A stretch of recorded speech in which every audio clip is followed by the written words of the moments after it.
5 things we wish we'd known when we started going to the gym.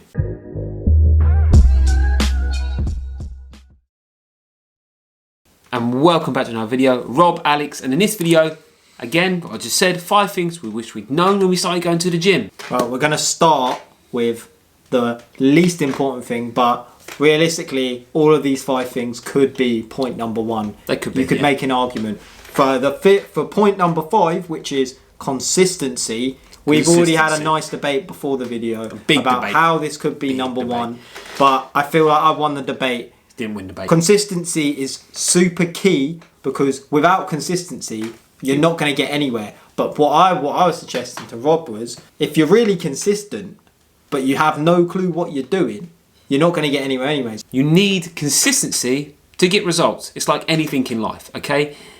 Consistency will bring results. First thing you need, all right? But like I said, without actually any known ability of what you're doing, sadly, consistency won't get you anywhere. But consistency is still vital when coming to the gym. And that brings us to number 4, which is proper technique and range of motion. What do we mean by that then, Alex? Simply put, it is the way you perform the exercise, if you perform it correctly or not. For range of motion, it's whether you're performing the full range of motion. Very easy. Like for example, with range of motion, if you're doing say a bicep curl, a full range of motion of a bicep curl is keeping your elbow completely still and you can tell you are doing a full range of motion. Whereas if you're not doing a full range of motion, you often find your elbows are swinging upwards and you're mainly using more of your shoulder. The better the mind muscle connection, the more it breaks down those muscle fibers, the more it puts wear and tear on those muscle fibers, which in effect, the more you're going to then be able to build on top of those muscle fibers. This brings us to point number 3, okay? Reps and sets and training splits. Now we've kind of put this together, all right, for many reasons, okay? Because there's many other ways of training, and I think it's really dependent on the individual. But we'll start with reps and sets. If you are completely new to the gym, you're probably thinking, What's that? What are reps and sets? I don't know. I didn't know what they were. Hopefully, what we'll do is we'll put on the screen, there are usually 3 or 4 different types of training. For example, a rep, if you don't know what that is 1 repetition. So 1 bicep curl. And then you would then go again depending on how many sets of those you do. So 4 sets of 12 reps, for example. So you would do 12 reps, you would have a rest, and then you do another 12. So we paired the 2 reps and sets with training splits. There's many you can do. The main reason for that is we feel like they come as a pair. So on top of the reps and sets, you've got the way you want to structure your training throughout the week.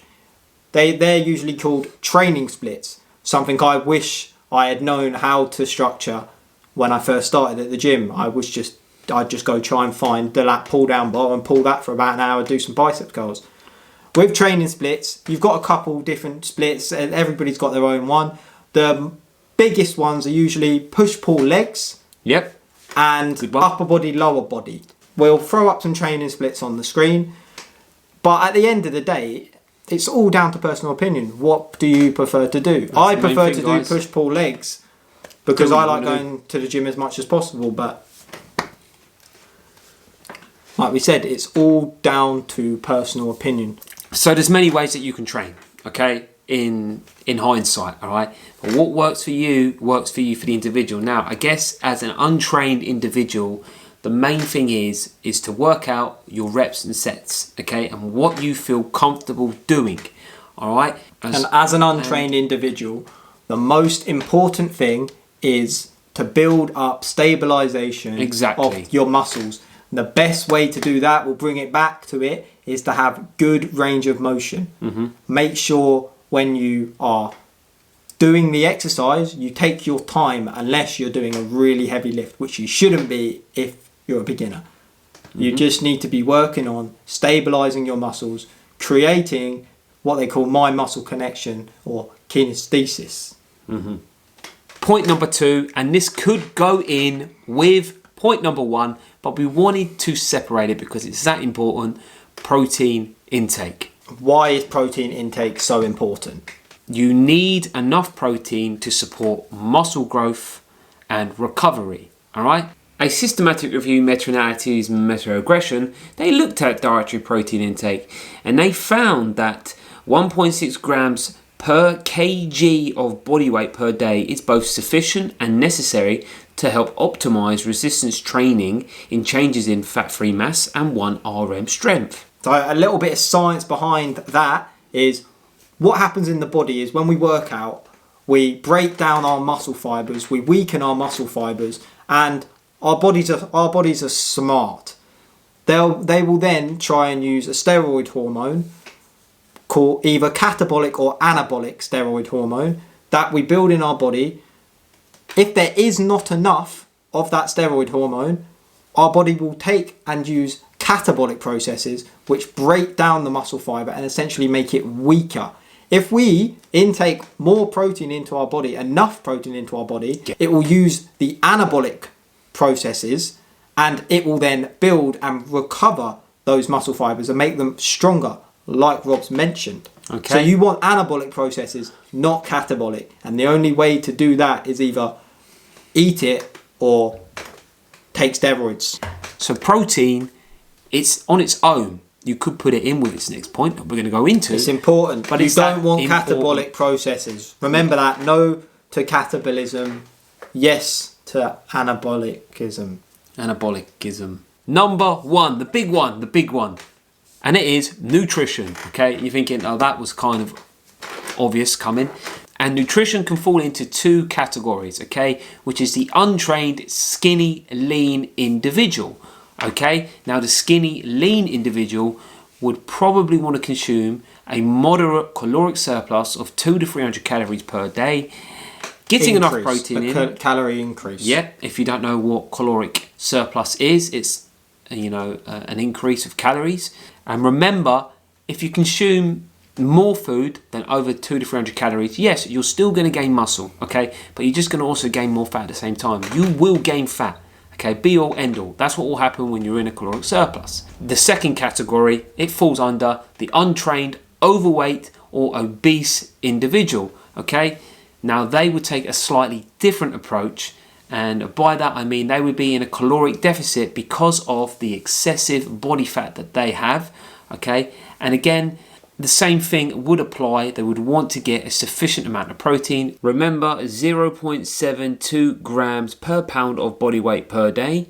And the training probably would be slightly the same, but also slightly different because they would want to ease into certain exercises as of the risk of injury. Simply, if you're a skinny guy who wants to get big but doesn't eat enough, don't bother going to the gym. Vice versa, if you're fat and you want to lose that weight, but yet you can't.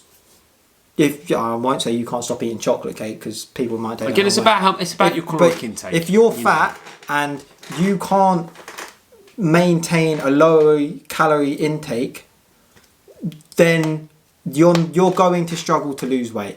I would say no exercise.